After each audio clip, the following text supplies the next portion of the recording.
आपल्या प्रत्येकाच्या आयुष्यात असा एक मित्र तरी असतोच ज्याच्यासोबत आपण सगळी मॅच डिस्कस करतो. कारण त्या मित्रासोबत मॅच डिस्कशन करण्यात जे मजा आहे, जे सुख आहे, जे समाधान आहे ते कशातूनच मिळत नाही. कारण त्या मित्रासोबत आपण काहीही फालतूची बडबड करू शकतो ना. विराटचा कव्हर ड्राईव्ह बघितला का? रोहित शर्माचा पुल शॉट बघितला का? धोनीची स्टंपिंग बघितली का? हैदराबाद यावेळेस 300 क्रॉस करतोय भावा.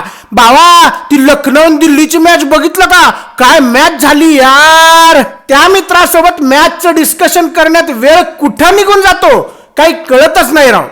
ह्या जगात आपल्यासारखा क्रिकेट एक्सपर्ट कुणीच नाही अशी फिलिंग येते राव. आपल्यासारखाच क्रिकेटचा वेडा माणूस आपला मित्र असणं हे एक वरदानच आहे राव. तुमचा पण आहे का असा मित्र ज्याच्यासोबत तुम्ही मॅचचं डिस्कशन करता? जिंदगी है जैसे बारिशों का नाही तर काय राव.